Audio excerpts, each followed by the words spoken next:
मैं भिक्खु धम्म प्रकाश। हम किस्सा गौतमी के कुछ संदेश समाज में देना चाहते हैं, उस पर लोग ध्यान दें। किस्सा गौतमी एक धनंजय सेठ की पुत्री थी। उसने अपनी पुत्री की शादी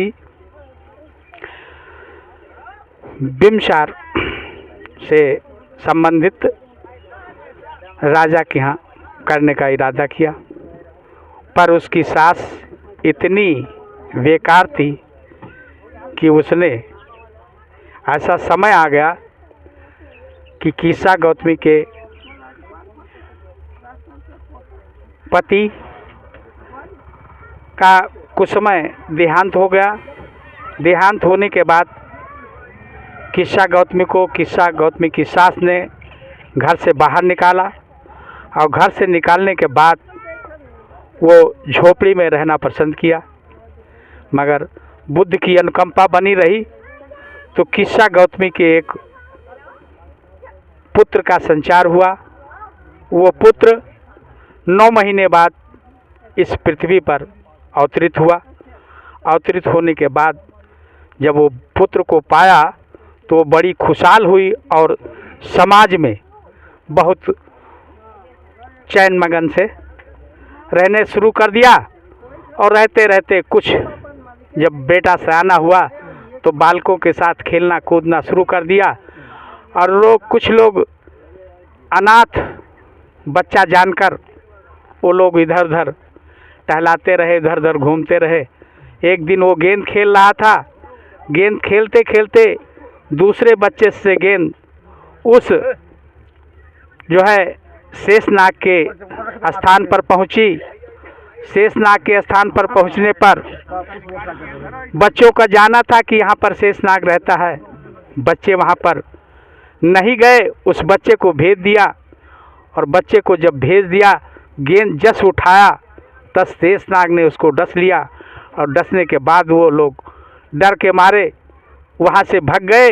और भागने के बाद बताया उसके घर में जा कर के कि माताजी आपका बेटा बेहोश पड़ा है। इतना बात जब सुनी किस्सा गौतमी तो वहाँ से चल दिया।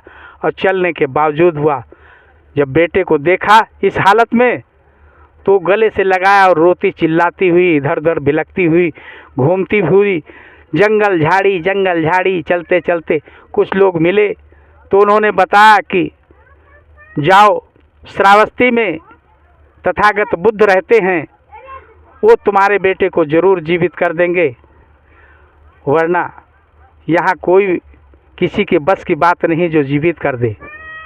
किस्सा गौतमी वहाँ पहुँची और तथागत बुद्ध के चरणों में अपने बेटे को डाल दिया। और डालने के बाद बहुत रोई गाई। रोने गाने के बावजूद भी तथागत बुद्ध मजबूर थे, मगर तथागत बुद्ध ने ऐसा चमत्कार दिखा दिया जो कि किस्सा गौतमी के होश आ गया। होश यूँ आ गया, किस्सा गौतमी को बताया कि जाओ बेटी इस नगर में चले जाओ, जिस घर में कोई मरा न हो उस घर से मुट्ठी भर सरसों ले आओ, हम तुम्हारे बेटे को जीवित कर देंगे। वो बहुत खुशहाल हुई और चली। और इतना ज़रूर बता देना कि तुम्हारे घर में कोई मरा तो नहीं, तब वहाँ से सरसों लेना। वो गई, जिस घर में जाती है उस घर में जाती है, कहती बहन मुझे मुट्ठी भर सरसों दे दो, मेरा बालक जीवित हो जाए। जब वो सरसों लेके आती है तो वो पूछती है ये बताओ बहन तुम्हारे घर में कोई मरा तो नहीं? तो कहीं कल हमारी जेठानी मर गई थी। दूसरे घर में जाती है तो कहती मेरी सास मर गई थी। तीसरे घर में जाती मेरा ससुर मर गया। पांचवें घर में जाती मेरा देवर मर गया। छठे घर में जाती मेरा पति ख़त्म हो गया। इस तरीके से सभी घरों में घूमा, कोई किसी घर में कोई अमरौती नहीं, सभी घर में बच्चे बूढ़े सब मर गए। वहाँ से निराश होकर लौटी। तब किस्सा गौतमी तथागत बुद्ध के चरणों में गिरी और कहने लगी भगवान जिस तरीके से मैं बिलखती हूँ उस तरीके से सारा संसार बिलख रहा है, तो मैं क्या करूँ?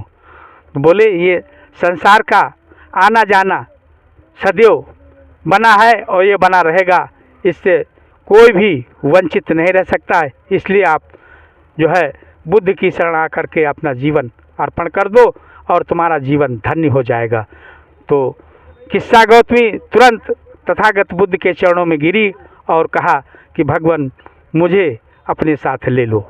तो तथागत बुद्ध ने तुरंत उसको भिक्षुणी बना करके अपने संग में शामिल किया और वो अपने चैन के साथ अपने वहाँ रहना शुरू कर दिया। उसकी ज़िंदगी की खुशहाल ज़िंदगी जो पहले जी रही थी उस तरीके से जीना शुरू कर दिया। इन्हीं शब्दों के साथ साधु साधु साधु। नमो।